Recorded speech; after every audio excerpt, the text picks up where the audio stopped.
How's it going, guys? Welcome back to the channel. My name is John. I'm a space enthusiast. I do videos on Artemis, James Webb, SpaceX and all that good stuff. So let's get into it. Now, I did a 9-hour live stream covering the rollout yesterday. I'm not going to lie, it was fairly quiet, but the truth is rollout day is only the beginning, because now that Artemis II is actually sitting on the launch pad, NASA begins the most important stage, the final processing that leads up to the launch date. So let's break it down step by step in a simple way. So now, if you watched my live stream yesterday, you already know it wasn't exactly action-packed. Rollout day is slow, controlled, and honestly it can feel boring. But what's interesting is what happens after rollout, because now NASA starts the important process that decides whether Artemis II is actually ready to launch on time. So in this video, I'm going to break down the major steps NASA goes through between now and the launch, and what to look out for leading up to February 6th. Alright, so step 1 is what I call the pad hookup phase. The rocket is now physically on the pad, but NASA has to actually connect it to the entire ground infrastructure. That includes things like electrical power, communication links, environmental systems to keep everything protected, and the fueling and data systems that support launch operations. Basically, NASA is making sure the rocket and the launch pad are fully connected and working together. This step isn't dramatic, but it's critical because if there's any issues here, it can create massive delays later. So step 2 is about powering up the systems and making sure they all work together.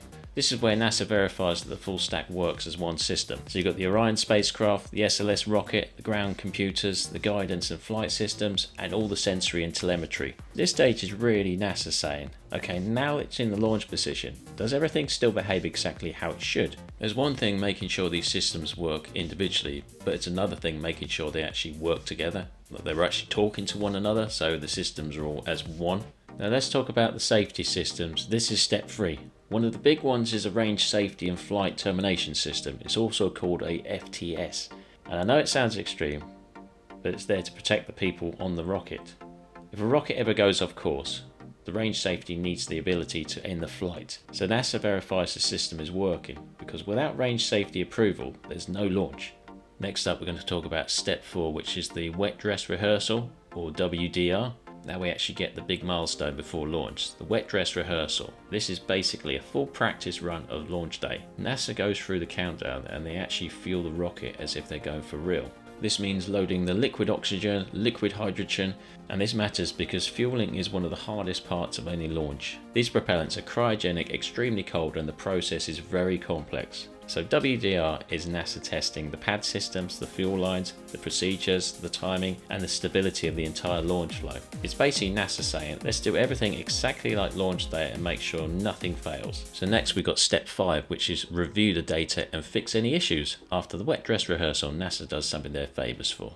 They review everything, not just the big stuff, literally everything. They'll inspect the temperatures, pressure readings, sensor data, valve performance, countdown timing, and any potential anomalies.